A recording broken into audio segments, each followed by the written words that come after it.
यीशु मसीह के मधुर नाम में आप सभी को शालोम, जय मसीह की। Praise God, praise the Lord. आइए हम परमेश्वर की स्तुति में एक गीत गाएंगे और गीत के बोल हैं, इबादत करो।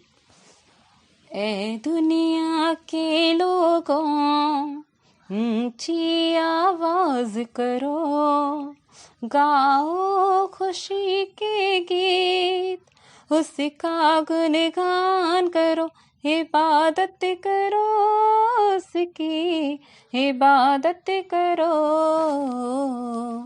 इबादत करो उसकी, इबादत करो। है दुनिया के लोगों, ऊंची आवाज करो, गाओ खुशी के गीत, उसका गुणगान करो, इबादत करो उसकी, इबादत करो, इबादत करो उसकी, इबादत करो। याद रखो कि वही एक खुदा है, हमको ये जीवन उसी ने दिया है। उस चारागाह से हम सब हैं आए, हम दौर सना के हम गीत गाएं, रब का तुम शुक्र करो, ऊंची आवाज करो, गाओ खुशी के गीत, उसका गुणगान करो, इबादत करो उसकी, इबादत करो, इबादत करो उसकी, इबादत करो। नामे खुदाबंद कितना मुबारक, मेरा खुदाबंद कितना भला है। रहमत है उसकी सदियों पुरानी, वफा का सर से कहीं सिलसिला है। उस पर ईमान धरो, उसके घर आओ चलो, गाओ खुशी के गीत, उसका गुणगान करो, इबादत करो उसकी, इबादत करो, इबादत करो उसकी, इबादत करो। आज हमारे पास कुछ प्रार्थना रिक्वेस्ट आई हैं, तो हम उनके लिए प्रार्थना करेंगे। सिस्टर पूजा, सिस्टर भारती और ब्रदर अनीश के लिए।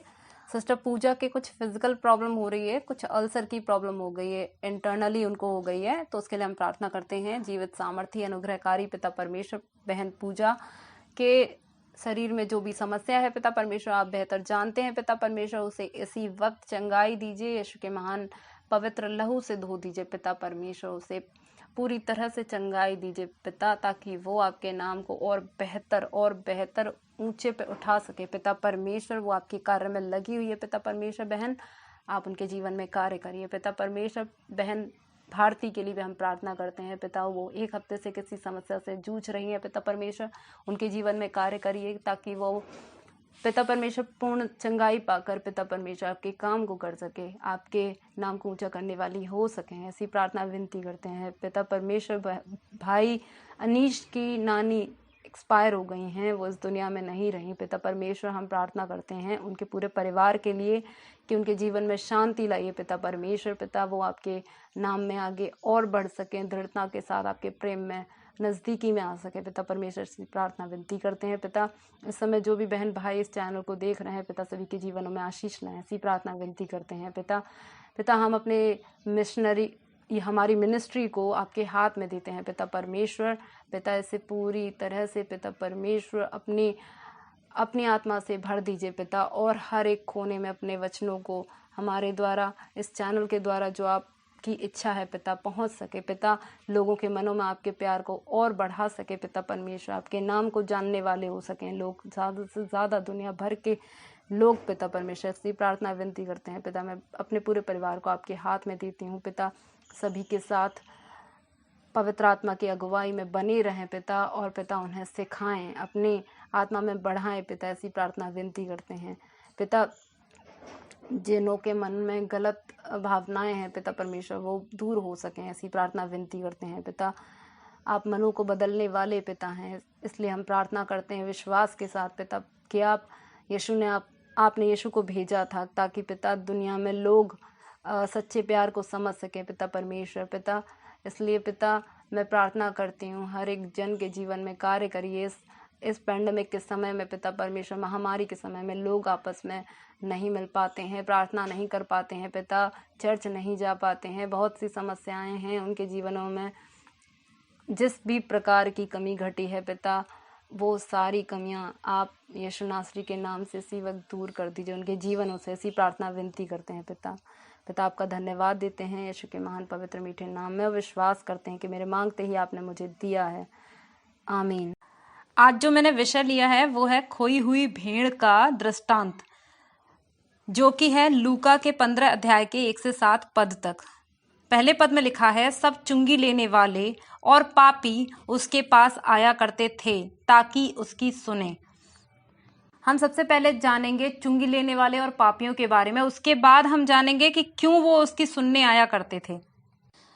जो चुंगी लेने वाले थे उन्हें महसूल लेने वाले भी कहते थे, या फिर इंग्लिश में टैक्स कलेक्टर।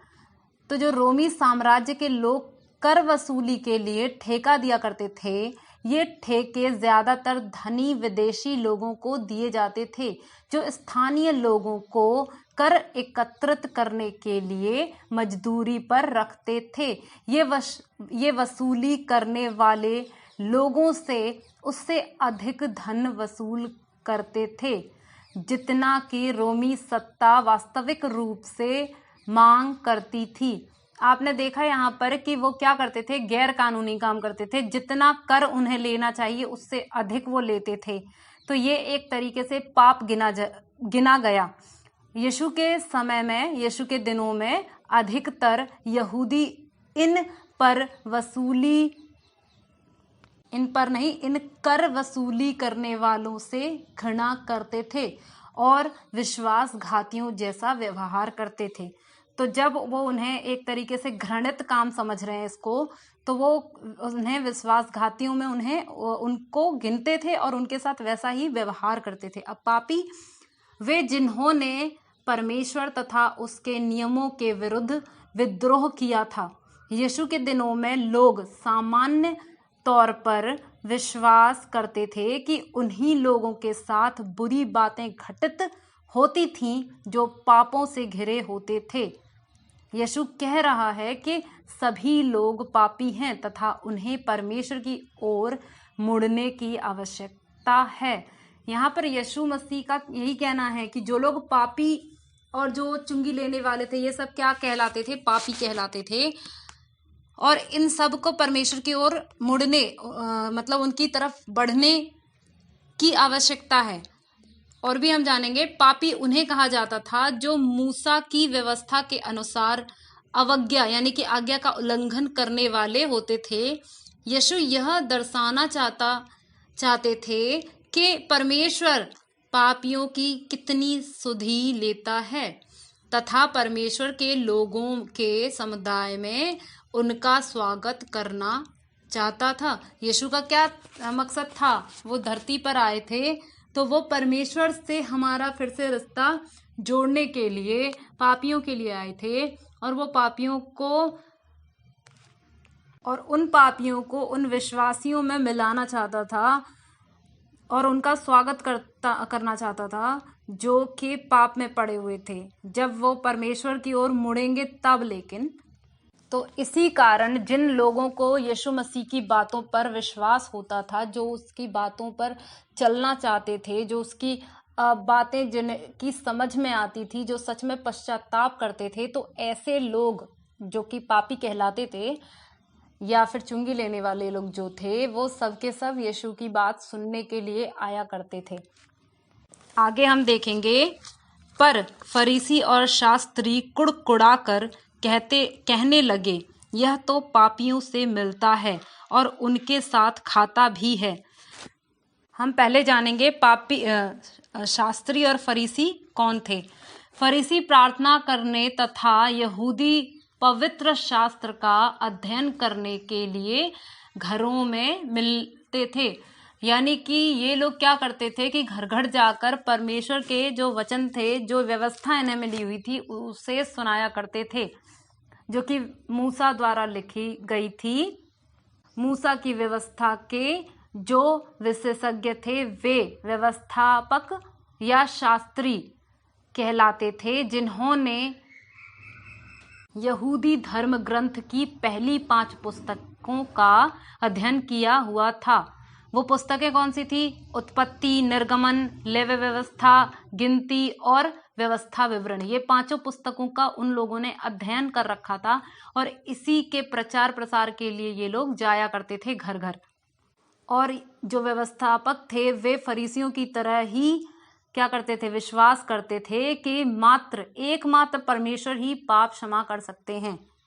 अगर मरकुस के 2 अध्याय के 16-17 पद पढ़ेंगे तो वहाँ पता चलेगा कि किस प्रकार यीशु ने चुंगी लेने वालों के साथ, पापियों के साथ भोजन किया। शास्त्रियों और फरीसियों ने यह देखकर कि वह तो पापियों और चुंगी लेने वालों के साथ भोजन कर रहा है, उसने उसके चेलों से कहा, वह तो चुंगी लेने वालों और पापियों के साथ खाता पीता है। यीशु ने यह सुनकर उनसे कहा, भले चंगों को वैद्य की आवश्यकता नहीं, परंतु बीमारों को है। मैं धर्मियों को नहीं परंतु पापियों को बुलाने आया हूँ। वो उनके साथ भोजन कर रहे हैं। यहाँ पर क्या कारण था कि यीशु मसीह ऐसा करते थे? कारण ये था कि जिस प्रकार एक वैद्य को, एक डॉक्टर को के पास मरीज जाते हैं, मरीजों को ज़रूरत होती है डॉक्टर की, जो भले चंगे हैं, जो ठीक हैं, उन्हें डॉक्टर की ज़रूरत नहीं है। उसी प्रकार जो लोग परमेश्वर की ओर पहले से फिरे हुए हैं उन्हें परमेश्वर की उतनी ज़रूरत नहीं है, पर जो लोग पाप में पड़े हैं, जिन्होंने गलत काम किए हैं, परमेश्वर उन्हें, यीशु मसीह उन्हें, उनके मन को बदलना चाहते थे। इसलिए जब तक हम उनके साथ नहीं रहेंगे, जब तक हम उन्हें, जैसे एक वैद्य, एक डॉक्टर जब तक एक मरीज का पूरी तरीके से इलाज ना कर दे उससे दूर नहीं हटता, उसी प्रकार यीशु मसीह मन को बदलने आए थे। मन से बुराई हम कहाँ से करते हैं? मन के द्वारा करते हैं। तो वही मन को बदलने आए थे तो वो केवल उनको, इसीलिए वो उनके साथ ज़्यादातर रहते थे। आगे हम देखेंगे यीशु मसीह ने फिर से एक दृष्टांत कहा, जो कि असली में ये दृष्टांत है खोई हुई भेड़ का दृष्टांत। तब उसने उनसे यह दृष्टांत कहा, तुम में से कौन है जिसकी 100 भेड़ें हों और उनमें से एक खो जाए तो 99 को जंगल में छोड़कर उस खोई हुई को जब तक मिल न जाए खोजता न रहे। यहाँ हम जंगल के लिए मैदान भी कह सकते हैं कि एक पुरुष है, एक चरवाहा है जिसकी भेड़ें हैं 100 और उसकी 100 भेड़ों में से सिर्फ एक खो गई है।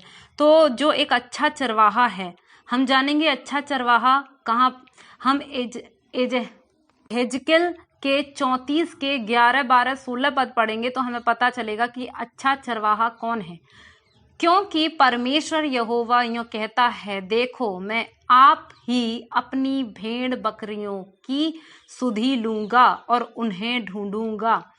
तो जो उनके पास हैं पहले से, उन्हें ढूंढने की हमें ज़रूरत नहीं है, लेकिन जो खो गई हैं हमें उन्हें ढूंढने की ज़रूरत है। तो परमेश्वर यहाँ यही कह रहे हैं कि मैं उन्हें ढूंढूंगा जो खो गई हैं, जो भटकी हुई हैं, जो रास्ता भूल गई हैं, भटक गई हैं, अपने गलत कामों में भटकी हुई हैं वो, तो उन्हें ढूंढ कर लाऊंगा।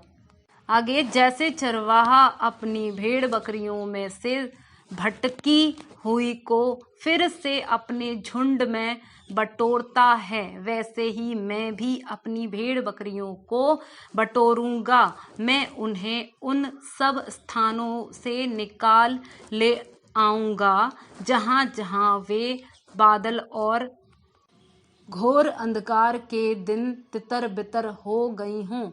यहाँ पर मैंने पहले भी बताया है कि अंधकार का मतलब है बुराई, और बादल यानी कि जब एक तरीके से कहा जाए तो संकट के समय में, अंधकार के समय में, बुराई में हम फंस जाते हैं।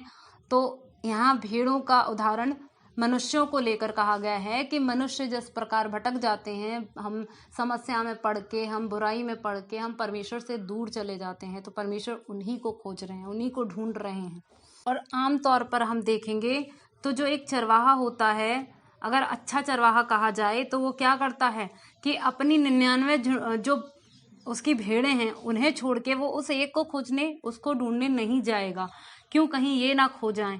पर क्योंकि वो परमेश्वर की भेड़ें हैं तो वो उनके साथ कुछ गलत नहीं होगा। यहाँ परमेश्वर का यही है कहना। आगे हम एहेजकेल के 34 के 16 पद को पढ़ेंगे। मैं खोई हुई को ढूंढूंगा और निकाली हुई को लौटा लाऊंगा, और घायल के घाव बांधूंगा और बीमार को बलवान करूंगा। जो मोटी और बलवंत हैं उन्हें मैं नष्ट करूंगा, मैं उनकी चरवाही न्याय से करूंगा। यहाँ पर क्या कहने का अर्थ है? जो खो गई हैं यानी कि भटक गई हैं रास्ता, उन्हें क्या करेंगे? परमेश्वर वापस लाएंगे, ढूंढेंगे उनको, और निकाली हुई को लौटा लाऊंगा। यानी कि जिन्हें परमेश्वर के भवन से निकाल दिया गया, कहीं ना कहीं जो विश्वास के कारण, जो कि कष्ट सह रहे हैं, परेशान हैं, उन्हें परमेश्वर वापस से क्या करेंगे? लौटा लाएंगे अपने पास। और घायल, जिन्होंने परमेश्वर के कारण, परमेश्वर के वचनों के कारण, परमेश्वर के सुसमाचार के कारण अपने आप को घायल किया, उन्हें परमेश्वर उनके घाव को क्या करेंगे? बांधेंगे। और जो बीमार हैं उनको बलवंत करेंगे। यानी कि जो परमेश्वर की सुधि ले रहे हैं, जो परमेश्वर पर ध्यान धरते हैं, वो अगर बीमार भी हैं तो परमेश्वर उन्हें क्या करेंगे? बलवान करेंगे। और जो मोटी और बलवंत, यहाँ पे कहने का मतलब है वो लोग जो अपने घमंड में चूर हैं, जो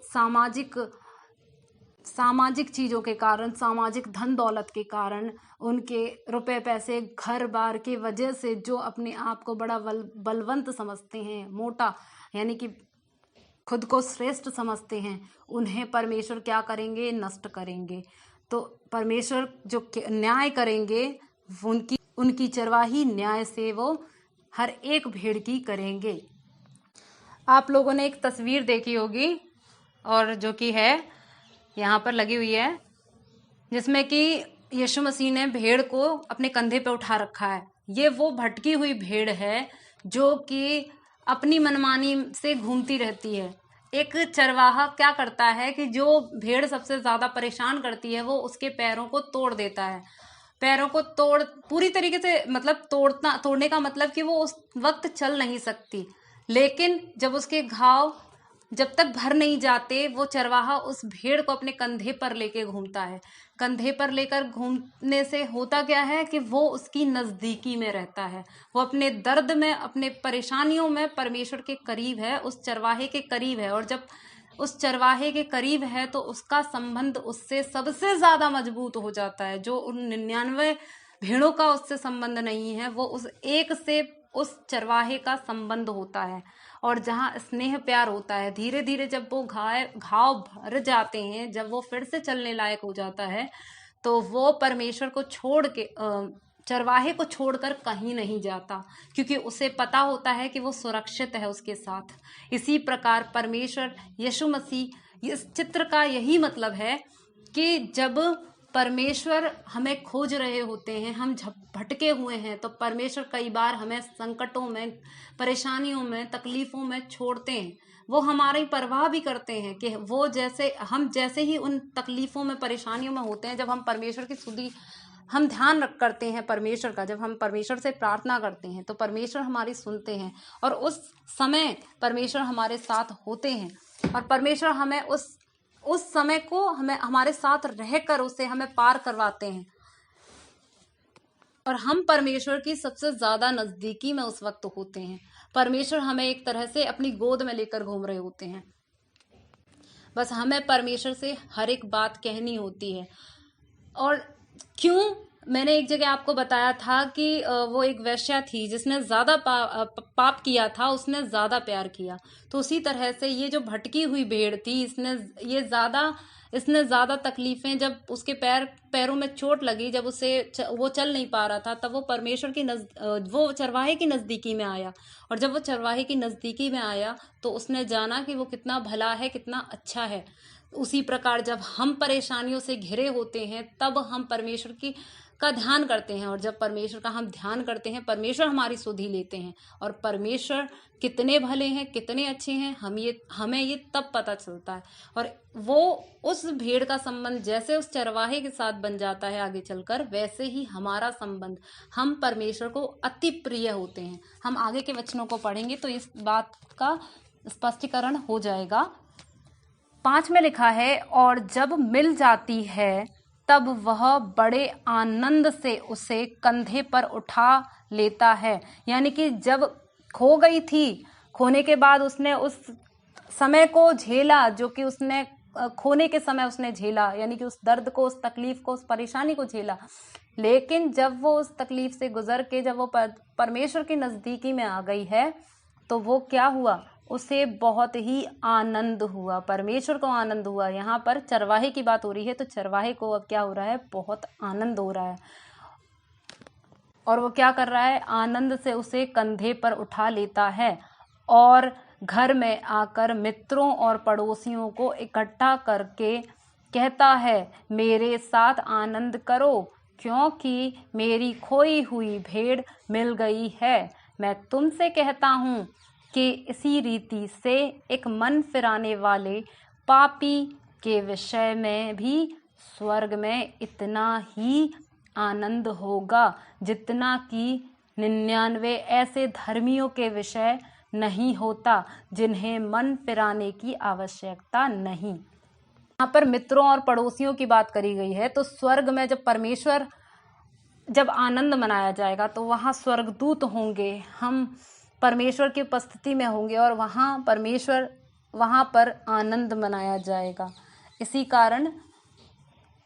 कारण वो जो चरवाहा है वो आनंद कर रहा है, खुशी मना रहा है।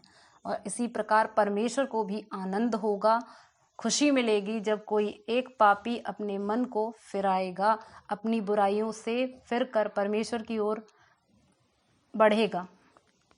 आज के लिए बस इतना ही। आपको अगर मेरे वीडियोस अच्छे लगते हैं तो इन्हें सब्सक्राइब, शेयर, लाइक, कमेंट ज़रूर करते रहें और नोटिफिकेशन बटन भी दबाएं ताकि आपको आने वाले वीडियोस भी मिलते रहें।